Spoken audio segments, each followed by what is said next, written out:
Hello students, welcome to my channel let's discuss. आज के इस सेशन में हम लोग डिस्कस करेंगे working environment for women entrepreneurs. Environment has an impact of all enterprises, चाहे वो लार्ज या स्मॉल हो या उसे मेन या वुमेन चलाते हैं। बट एविडेंसेस है कि women are at the most advantageous position compared to men in terms of opportunities, and there are barriers arising from these structures and dynamics. एक women के entrepreneurial skills, abilities सब shape होते हैं उनके environment से। Women entrepreneur operate through different environment as compared to the traditional business environment. Three different environments are present in women entrepreneur: micro, meso or macro. So, overall, essence of women entrepreneurship can be visualized as operating in these three different environment or spheres. सबसे पहले है microsphere, unequal power relationship with men. ये हैं women के family और household sphere. In many countries women experiences an unequal power relationship with men, which are often reflected in persistent inter-family inequality in the distribution of tasks. Male positiveness and dominance एक women को weaken करती हैं extra household bargaining power से। This amounts to deprivation of interference at all the levels of operations. Gender bias भी होता है in terms of different abilities, attitudes, desires, and so on. In the household, women are expected to carry out domestic work, child care, and other tasks that their economic opportunities are restricted.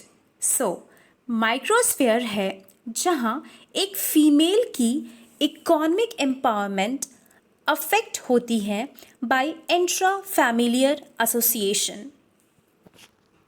Next है mesosphere, जहाँ institutional sphere include होता है।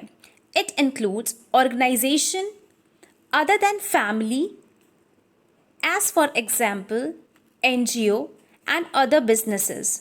बहुत सारे organisation हैं जो barriers की तरह काम करते हैं when it comes to providing assistance to women entrepreneur. In some cases, it can be attributed to a lack of awareness about women's concern and insensitivity towards gender issues. Meso level पे lack of support पाया जाता है women entrepreneurs के लिए by any of these organizations which implements policies and operationalize programs contributing to the continued disempowerment.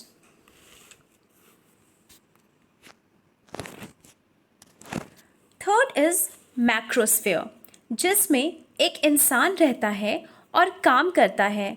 It includes international and national dynamics, regulatory authorities, credibility, sources of finance, and other factors of internal and external environment.